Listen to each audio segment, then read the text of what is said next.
Hi, friends. I am Bhavya Mangla once again back with the next episode in the Unfiltered conversation. You know that there's a series going on with respect to the mindfulness. And today, along with me, is my colleague Shweta Bansali, who is PhD in nanotechnology, and we both are going to talk something with respect to mindfulness. The main objective of this particular series is to talk to the common man, understand their perspective about the real things in life. And today we have a very interesting guest. His name is Pradeep Chhajerh. He has a long experience in industry of more than 26 years. At the moment, he is chief operating officer in a French company, a textile company. Apart from that, he's also pursuing his interest with respect to the Vedantic philosophy, and he is almost on the verge of completing his PhD in that particular topic. So let me call on Mike, Mr. Pradeep Chhajerh. Pradeep ji, welcome. Namaste Bhavya ji, Shweta ji, Namaste. namaste, and everyone else who's present. Very warm namaste. So, Pradeep ji, people who are working in industry and especially professional like you, who is working in a French company, chief operating officer, and then from there having some inclination towards the Advaitic Vedanta. What exactly is that? Can you share a little bit more to us as well as to all the viewers who are listening? जी तो देखिए what happens at some point in life we get some existential questions. What am I here for? What am I doing? What is my purpose? Is there any meaning that in what I'm pursuing? And this happens more on stressful times when you're challenged and not always you have all the answers. So the quest is where to look for the answers, where is the framework which can provide not the ready-made answers but the way to think, how to go about these things. And I found my answers in Advaita Vedanta. People subscribe to different philosophies, and philosophy is all about existential questions. But ultimately, it has to resonate with you. And for me, it was Advaita Vedanta. In fact, it's quite interesting how I came across this body of knowledge, which is Okay. considered to be the highest knowledge in Indian systems. It's a part of 6 orthodox schools of philosophy. Mm-hmm. Uh, 6 Indian Orthodox schools. Orthodox means those which believe in the authority of the Vedas. So, 2013, I happened to be passing by television, and somehow Doordarshan was playing it. So, see the coincidences. Normally, it's not very common, even in 2013, to be watching Doordarshan, and it was there was a channel going on, and it was playing an episode which looked like the discovery of India. You know, when we were small, there was the serial by Sham Benegal, and it was Yeah. quite interesting, the history of our country. And the format looked like that. So I stopped for a moment, and then I heard the character. It's basically a story from the scriptures, I think Vishnu Puran or somewhere, a story of Khandagya and Keshidwaj. So two brothers, two cousins fighting for the kingdom, and then how they reconcile and what goes on. And it appeared to me that the things that they are talking about are making sense. They are resonating with me. So it made me go back to look for a CD somebody had given me saying Laws of Vedanta. It's by a teacher in Delhi. In very simple terms, he describes about 2021 laws of Vedanta. Somebody had given that to me in 2008.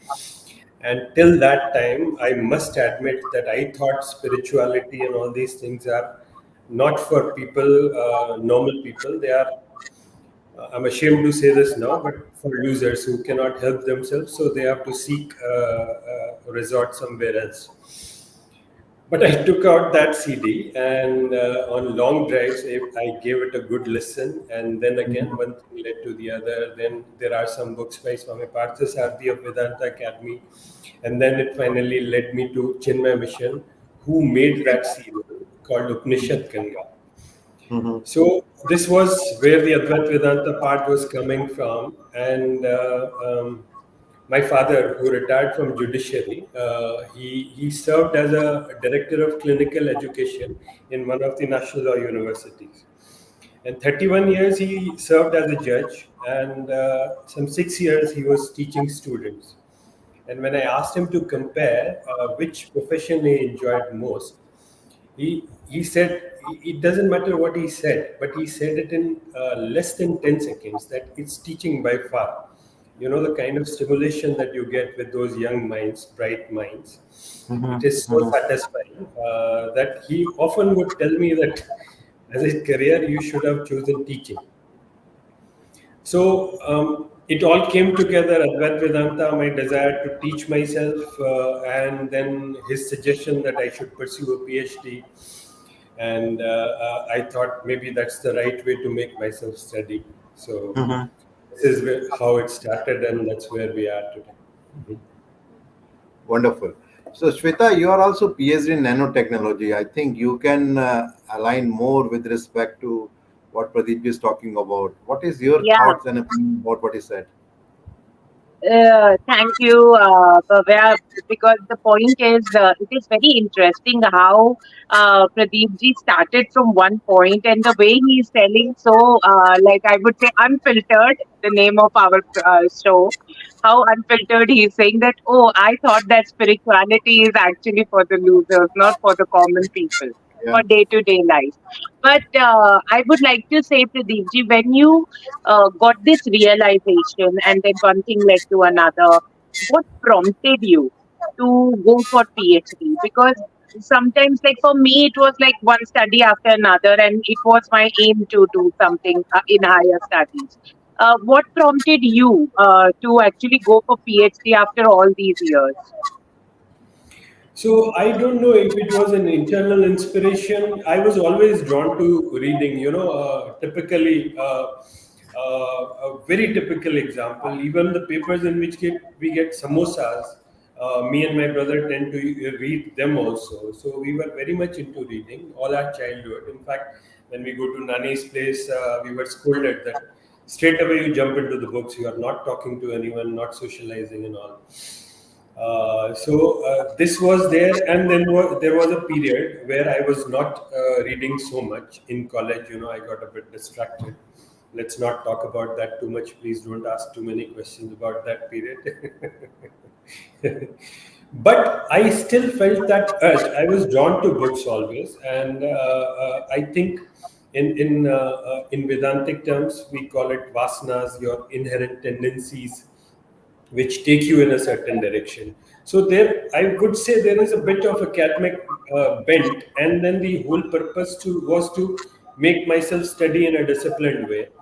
So as Tulsidas says in Manas, it was Swanta Sukhai. But then I also realized that when you pursue spirituality, as Swami Vivekananda had said, it is Atmano Mokshartham Jagat Hitaya Cha. So it is for your own liberation, but also for the welfare of the world. So if you do something good, I'm sure people can benefit from it if you set the right examples.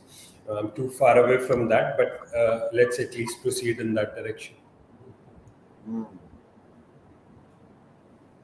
wonderful. So, Pradeep ji, in general, when if I talk to someone something with respect to Advaita Vedanta, it is very difficult for someone to understand what exactly it means. So, can you tell in simple word what exactly it talks about so that I can understand, Shweta can understand, and people can also understand? Ji, ji, ji. So Advait Vedanta, basically the underlying premise is all existence is expression of one universal self, which they call as Brahman. So all existence is one, and therefore all beings are one. There's an underlying oneness, and we as jivas, we don't realize that there is no otherness in the universe. See, the Mm-hmm. fear, greed, all kinds of negative emotions, especially fear, that comes from a feeling of something being other than me, something being unknown, something which is not I can directly not relate to. So the whole underlying concept is otherness, and Vedanta says that the cause for all our miseries is ignorance of who we really are, Mhm. our true self.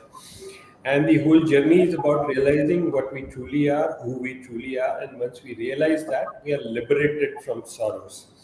Mhm. आध्यात्म का ultimate goal जो बताया गया है वो आत्यंतिक दुख निवृत्ति, I am sorry I have to use Sanskrit terms, Mhm. Mhm. आत्यंतिक दुख निवृत्ति एंड परमार्थ प्राप्ति, which means freedom from sorrows and attainment of bliss. Mhm. Mhm. So this, through a series of thought processes, learning, Shravan, Manan, and Nididhyasan, which is listening or learning, reflecting, and then meditating, you realize your true self, and that leads to liberation from all kinds of sorrows. Now it's a long journey. Realization shouldn't be taken lightly. You have to purify yourself through various. Basically, karma yoga is the purificatory practice. I'm not talking about karma kand or a lot of pujas and havans, and that's not the approach. But it's more about mental purification.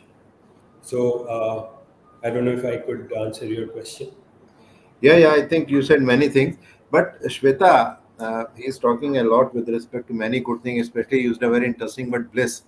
And I always see you to be always in a very blissful state of mind, even today. And now I can see you in that state of mind. So, what is the secret of that? Uh, as I always say, Bhavya, I live in the moment. I flow with the moments, and present is all I have. I have that belief. And why to dwell into something that is gone, and why to dwell into even something that is Mhm, mhm, mhm, mhm. I think there is some what is connectivity issue. happening is what I have. So yeah, I live my life that way. But I have a very interesting question that popped up in my mind, Bhavya. I don't know if it happens a similar way for with you also. Because when Pradeepji was talking about stages, no, like reflection, then meditation, and Yeah, then like it is all about like karma yoga that we are using. So karma is obviously what we are doing at the yeah. moment, or what we have done, and what we will be doing. So, Pradeepji, I have one question. Like the understanding of, because for the viewers also not everybody will understand what you are exactly talking about by karma yoga. Can you tell us little bit with respect to this Advaitic, if I'm pronouncing it right? Advaitic, yes, yes, yes. Yeah. So can you tell us, Pradeepji, little bit that what do you mean by this karma yoga? Is it the karma that people can understand from that, or is it something else you are talking about in little simple language? Yes, yes. Karma Yoga is more about the attitude that you do your actions with. It's not necessarily changing the nature of the action, but the mental attitude that you are doing with. So before that, let's take a step back. In Advaita, or I think other philosophical traditions also, you know, and this also something I learned after starting reading a little bit and getting more insights, and then it opened up I mean, some bulbs lights came up for me. Not all practices are for everyone. So if you are of sattvic kind, which is very pure intellect, then usually the path of jnana yoga, the yoga of knowledge, is for you. If you are very restless, very energetic, then karma yoga is for you, the path of action. If you are emotional, full of love, and you want something to be loved as your ideal idol, then the path of bhakti yoga. And finally, if you are tamasic, if you are indolent, if you are very lazy, then the path of hatha yoga, forced discipline, is for you. So, first of all, everyone has a way. There is nobody who is deprived in this path. That is the beauty of our Indian spiritual systems. Now, Karma Yoga. So, in Advaita, they say that finally you have to come to Jnana Yoga, but that requires purification of the intellect. So, Advaita is, I'm sorry, Karma Yoga is that purificatory practice in which you don't keep an attachment or rather insistence on the particular outcome that I've done this, I must get this. If I'm not going to get this, I'm going to be upset. Now, how to cultivate that attitude? There are two things. What we don't realize is the gifts that we have already received. There is so much of abundance, and we have this sense of agency or doership in ourselves that I'm the one who's doing everything. But let's take a step back. The company that I work for was born 186 years ago. So somebody created that company to work for me to work. The building that I work in was created by somebody else. The machines that we use is coming from somebody else.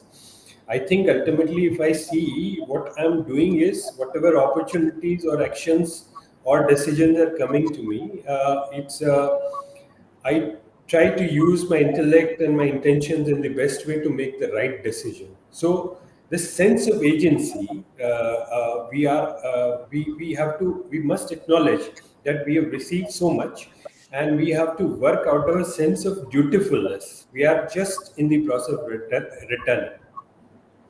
And then the other part of it is keeping a particular attachment. In fact, you talked about mindfulness, and what you said it took me some time to realize, but there is a verse in Gita chapter 3:30. It says mai sarvani karmani sanyas adhyatma chetasa nirashir nirmamo bhutva yudhyasya vigata jvaram. So, first part is about devotion. Dedicate all your actions to me, and then whatever you get, accept that as prasada buddhi. But the other part is about mindfulness. So, what takes our energy? I mean, we all know that we have to stay in the moment. We have to focus our mind on what we are doing, and we should stay with our breath and all that. But what takes away our energy from that present moment, the focus, how it goes away, is nirashir, that is about future, asha of the future, expectations from the future. So that creates some anxiety. Then nirmamo, that is attachment to the past, the memories of the past. I could do this, I couldn't do this, oh, I failed in the past, how am I going to succeed? So that weighs you down, and you're not able to, you're busy fighting your own demons, you're not able to give your energies to the moment. And then third part is excitement in the present, vigata jvara. So I think for me, this is the essence of mindfulness. And when we say that karmanyeva adhikaraste ma phaleshu kadachana, it's, I think my interpretation is we're not being asked to work without any result. I mean, expectation of result. The point is not to insist on a particular outcome. And this is the teaching of the scriptures. But even in our practical life, when we start reflecting, sometimes some results we find that they are not to our liking, we are upset about them. But in the long run, I'm sure we all have such experiences that these things, which were adverse at that time, turn out to be good for us later on. So the insistence on an outcome and getting upset about it and having a particular expectation from the future or the memories of the past or excitement in the future is what is to be avoided. For me, that is the essence of karma and dedication to a higher altar. I mean, it's not about me, myself. It's the cause that we are working for. But Pradeep ji, whatever you said looks to be very good, very empowering, and very knowledgeable. But as we are working in day-to-day life, how to implement all those things? Because one thing we call it as theory, one we call it as practical. So whatever you said looks to be very good. But then when we come to the practical life, is it easy to practice anything? Say, for example, like you use the word fear. So we are always fearful about something, some result. So how we can implement all those things in real life, in practical life, in day-to-day working? Because only then, uh, all the scriptures and all this knowledge are actually going to work. So what are your thoughts with respect to that? That how So it can be implemented? this is very interesting because in Vedanta we say that we are already Brahman. Whether we realize it or not, we are already Brahman. So it's only a question of realization. And what we Mhm. see is, for example, you talked about fear. Now, there are many times in life we have a lot of fears, and we know that in the past that we have overcome our fears. We've Yeah. brought ourselves, we've stretched ourselves out of our comfort zone. We've faced our fears. We have overcome. So it's not that we don't know how to do it. It's just to have that faith and confidence, and we will still feel fear. Vedanta doesn't make you, emotionless and of stone-hearted. I'll tell you another example, Vairagya. Now, we all have Vairagya. When there are exams, we are completely become renunciates. We don't want to watch TV. We don't want to go with friends. We don't want to go to movies. So we develop Vairagya towards all these things. And we Yeah. do this. We just don't realize it. All of us have these qualities in us. It's only a question of realizing, practicing consciously, and then reinforcing. That is the manan part of it. It's very Yeah. interesting. Yeah. Shweta, please. Yeah, Bhavya, it's very interesting what term he used just now, Vairagya. Vairagya means, if I'm not wrong, Pradeep, specifically giving up on the materialistic needs and desires that are actually surrounding us, more or less, if I'm not Vairagya wrong, for people to understand. Yes, that's how conventionally we understand Vairagi or Bairagi, as in Hindi we say. So Vairagya, the word is renunciation, Yeah. Okay, and the conventional meaning that we understand is you have to give up everything and become a sadhu. That's Yeah. done. absolutely, for me, that's not the interpretation. It is getting rid of what is not important and focusing Got on it. what is important.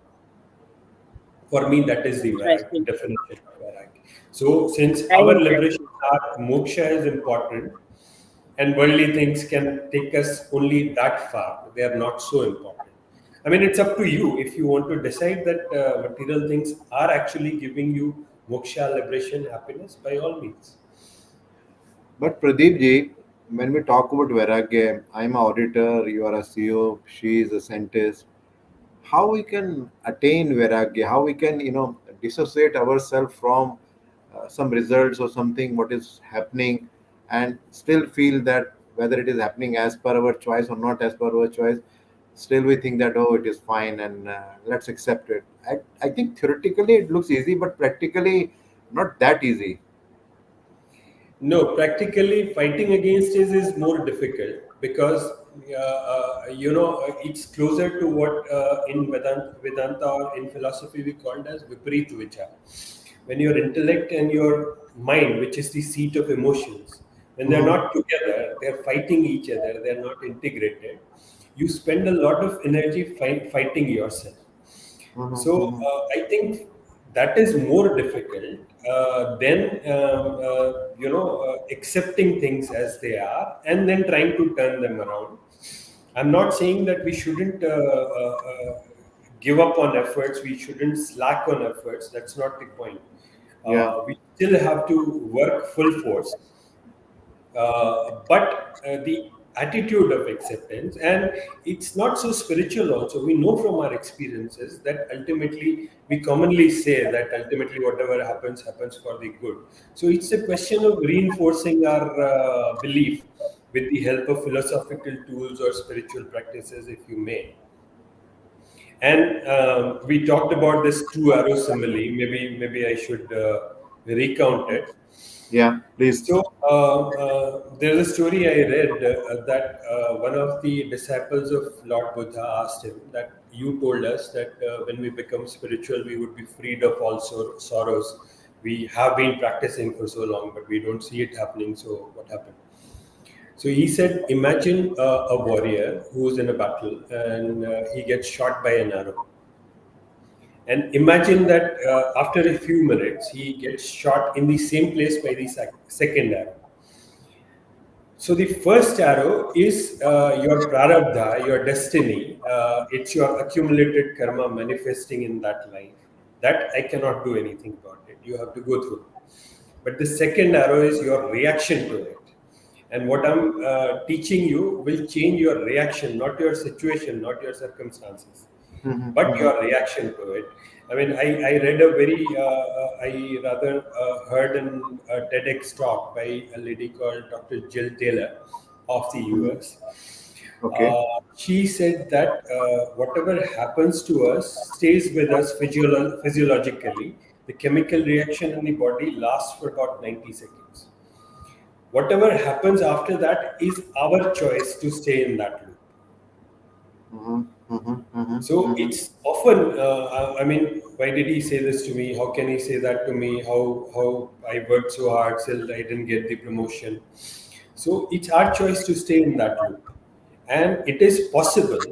There's another very famous book. I'm sure many people would have read it.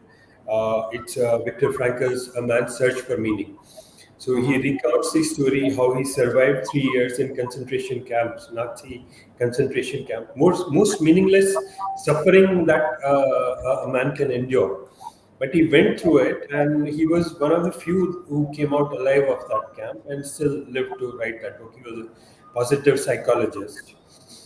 So you can decide, you can choose your reaction, and the practices, spiritual practices, help you to do that. Maintain a positive attitude, Mm-hmm. and especially with Advaita, when you know that you are in charge of your destiny. Okay, whatever has happened till date was your past karma, but whatever happen will happen in future. You have a full control over that. So, Shweta, you are a scientist and you are doing different experiments in nanotechnologies. I'm sure that in coming times, in case you are not successful in some of your experiments, it is going to help you in many ways. What do you think? Very much, very much. And also, Bhavya, I think whoever is listening also, it's such a nice way of understanding what he is teaching. Like the Yeah. first arrow is actually what has to happen to you. This is the situation you are in. What has to happen to you? Many people will be benefited with this example of yours. And the second arrow is our reaction. And the third arrow is Yeah. dependent, on what we actually seek from it. But Bhavya, I would like to know from you also, as you also practice mindfulness in different ways possible. You do meditate, you are a Yeah. positive thinking individual, but you are an auditor in a very big company as well. So, Yeah. is there any time wherein you also need these kind of reactions that you need to take care of, or does mindfulness always help you? No, I can give you a recent example. It is happening just before this show. I'm supposed to go to Chennai for an audit, and just 30 minutes back, I got a call that they plan to postpone this audit. Now, this audit is for 2 days, and from Chennai, I'm planning to go to Kolkata. Now, theoretically, it looks very easy to say no or say yes or something like that, but practically, you feel that you are going to lose the time, you are going to lose your mandate, money, and then how things are going to happen and all that. But then it's also important to see from the practical perspective that how we can create a win-win situation, and we can see that how I can also fulfill my job, and how the other person who is also asking for some change, that thing also can be accommodated in such a way so that things can work in a good way. So I think it's a challenge, but I think yes, with experience and with time, I think I'm getting better. If something similar, what has happened just now, 30 minutes back, may have happened 5 years back, then I think I must have reacted or responded in a very, very different way. That's what I can say. Interesting, interesting. And carrying on with this question only, Pradeep ji, you are a CEO of a company. So Ji. whatever like you taught us today and we got to learn from you, how does it help you as a COO of a company? And what are some three important pointers you will give us to young entrepreneurs or to the people who are looking out for mindfulness in business? Yeah, yeah. So, first of all, I wanted to tell you that the sign of a spiritually evolved person is they are happy, cheerful without reason. So, I noted that Bhavyaji pointed out that you are always cheerful. So, for me, that's a sign of spiritual evolution. So Thank you. I think for young people, what is important is again there is a particular lesson in Gita, and one of the Vedanta teachers has interpreted it very nicely. It says that श्रेयान् स्वधर्मो विगुणः परधर्मात् स्वनुष्ठिता स्वधर्मे निधनं श्रेयो परधर्मो भयावह. So what it means is it is better to do our own duty, and duty means what is ordained by our swabhav, our nature, what is coming innately, even if it is not so good, even if it is not so well done, rather than doing somebody else's job very, very nicely. Because, and it goes on to say that it is better to die doing one's own duty rather than doing somebody else's job. So the interpretation that was given for Swadharma and Paradharma is what comes from within. Like I felt it, my urge to read. I was drawn always to books, second-hand books. I have very strange books, but I couldn't help them buying them at that time. So. And then in the contrasting side, we have this hyper exposure social media era where it is very easy to get influence. I mean, I have young children in the family talking about how a 13-year-old has become millionaire making YouTube videos. So it's very easy to get influence that they are happy doing that. We should also do that. We will become happy. It will never give you happiness. So try to find out what your Swadharma is and connect with it. And my second advice would be okay, secular knowledge is fine, but it won't give us all the answers. So some exposure to spirituality or philosophy, I would say spirituality may not be the most preferred word. It is necessary. And third is being reflective, because sometimes there are a lot of lessons, and if we are not receptive and reflective, we miss what our own life is teaching us.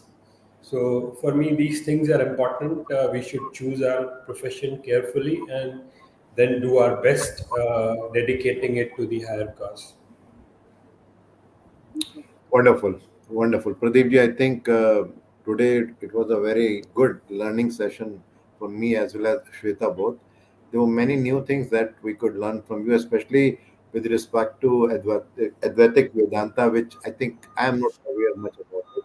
Ji. But the way you have tried to put all those things in the real perspective, and how it can be implemented in real life, uh, so that we can become less fearful. I can say that how we can become more blissful, or at least blissful, and we can live in the present, like what Shweta is talking. So that the more we are in present, then we don't have worry about what is going to happen in future and what already had happened in the past. So wonderful. Thank you very much, Pradeep ji. Thank you very much. Thank you for giving me this opportunity, whatever little I know.